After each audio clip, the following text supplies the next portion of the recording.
বনি আমিন। আপনারা বনি আমিনকে চেনেন না, খুব কমই রয়েছেন যারা বিশেষ করে ইউটিউব বেশি দেখেন। এই বনি আমিনের মুখোশ অনেক আগেই খোলা উচিত ছিল। এতদিন পর ভয়ঙ্কর রূপ নিয়ে তার মুখোশ খসে পড়ল। আপনারা জানেন বাংলাদেশে এই বনি আমিনের জন্ম বাংলাদেশে, উনি ভারতে থাকেন এবং সারা বিশ্ব ঘুরিয়ে ঘুরিয়ে দেখান। এবং উনি যে সারা বিশ্ব ঘুরিয়ে দেখান এই জন্য অনেকেই প্রাউড ফিল করে, অনেকেই মনে করে বাংলাদেশের জন্য একটা গর্ব বা অহংকার। কিন্তু উনি যে বাংলাদেশের জন্য একটা কালসাপ, উনি যে বাংলাদেশকে শেষ করার একটা হাতিয়ার, উনি যে বাংলাদেশকে নষ্ট করার একটা কারিগর, উনি যে বাংলাদেশকে একেবারে ধূলিসাৎ মাটির সাথে মিশে দেওয়ার একটা প্রধান শত্রু, সেটা অনেকেই আপনারা জানেন না।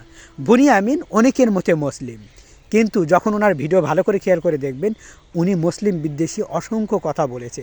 তখন থেকে আমি ওনার ভিডিও কেমন যেন এড়িয়ে যেতাম। যাই হোক, সেটা আলাদা বিষয়। প্রথম কথা হলো উনি ইহুদি এবং উনি ইসরায়েলের গুপ্তচর এবং উনি ভারতেরও গোয়েন্দা এজেন্ট। আপনারা যদি ভালো করে খেয়াল করে দেখেন, কাকে মানুষ বিশ্বাস করবে? যার সুন্দর চেহারায়, যার সারা বিশ্ব দেখানোকে মানুষ অনেকে মনে করে, ইস যদি বনি আমিনের সাথে আমিও কোথাও যেতে পারতাম। বনি আমিন দেখবেন কথায় কথায় বলে আমার শিক্ষিত লোক দরকার আমার সাথী সফরের জন্য এবং সুন্দরী মেয়েদের দরকার। আপনারা অবাক হয়ে যাবেন, আসলেই এই সুন্দর সুন্দর এবং উনি শিক্ষিত লোক এই জন্যে চান যাতে করে তার মাধ্যমে, শিক্ষিত লোকের মাধ্যমে তার ফায়দা অর্জন হয়। আপনারা দেখবেন সে নিত্য নতুন মানুষ নেয়, একজন মানুষকে একবার থেকে দুইবার সফরে নেয়, প্রতিনিয়ত সে মানুষ পাল্টায়। এর কারণ হলো যে সে সাথে নেওয়ার পর টাকা দিয়ে তাকে কিনে নেয়। ইভেন কি গোপনে যেটা উঠে আসছে সেটা হলো তার সাথে শেষ বন্ধুত্ব স্থাপন করে এবং টাকার বিনিময়ে তার সাথে তথ্য আদান প্রদান করে এবং বিভিন্ন ডিস্ট্রিক্ট থেকে বিভিন্ন জনকে নেয়, যাতে করে সে ইসরায়েলে থেকেই সারা বাংলাদেশকে কভার করতে পারে। এবং ইসরায়েলের চোখে বাংলাদেশের অবস্থা খুবই খারাপ অবস্থা এবং বাংলাদেশকে যে কোনো মুহূর্তে তারা অ্যাটাক করতে পারে।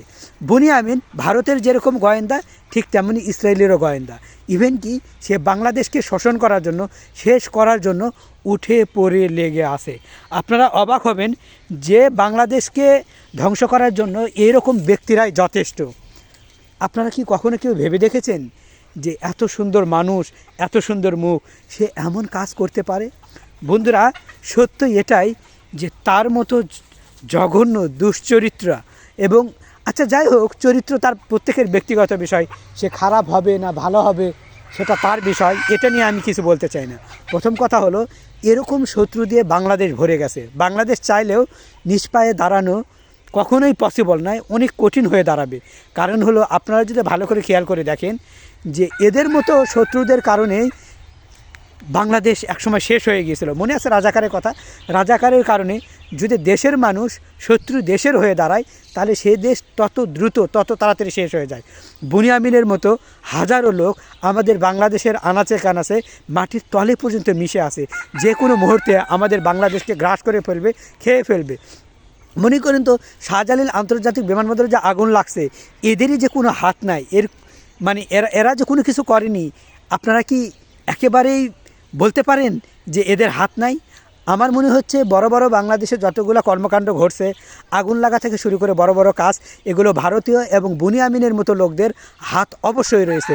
নতুবা এত সিকিউরিটি, এত সিসি ক্যামেরা, এত কিছু থাকা সত্ত্বেও যেখানে আমি চাইলেও বিমানবন্দরে প্রবেশ করতে পারি না, সেখানে বিমানবন্দর এরিয়া থেকে দেখবেন অস্ত্র লুট করে নিয়ে গেছে, সেখানে আগুন লাগানো হয়েছে, অথচ কেউ জানে না। নাকি এদের সাথে সরকারের হাত রয়েছে? দেখার বিষয় এটাই। আপনারা জানেন বনি আমিনের মতো জঘন্য ব্যক্তিদেরকে ত্যাগ দেওয়া দরকার, বয়কট করা দরকার এবং এদের মতো আরও যারা রয়েছে তাদের প্রত্যেককে না ধরে ধরে বিচার করা দরকার। দেশের সাথে যেই শত্রুতা করুক না কেন, ব্যক্তিগতভাবে কে কী পাপ কাজ করলো ওগুলো নিয়ে আমি দেখি না, কিন্তু আমার দেশকে যে, দেশের সাথে যে শত্রুতা করবে, দেশের দিকে যে হাত বাড়াবে তার হাত কেটে দিতেও দুবার ভাববো না। এই জন্য বলছি বাংলাদেশের দিকে কেউ তাকাস না কু নজরে। হাত কাটানোর অর্থ তারা আমি বয়কট করবো, সরাসরি আমি হাত কাটার বলছি না, শুধু এইটুকুই বলতে চাচ্ছি যে প্লিজ কাইন্ডলি কেউ আমার দেশের দেখি কেউ কুদৃষ্টি দেবেন না। যার যার দেশ নিয়ে সে থাকুন না আপনারা আপনাদের মতো। এই বনি আমিন এ হলো ইসরায়েলি বংশধর, এ হলো ইসরায়েলের গোয়েন্দা। সারা বিশ্বে ঘুরে এত কোটি কোটি টাকা কই পায়? এরা হলো গোয়েন্দারা, এরা একে টাকা দেয়। শুধু একটা কথাই বলবো, প্লিজ তোমরা সরে যাও, নতুবা তোমাদের কপালে অশেষ দুঃখ রয়েছে।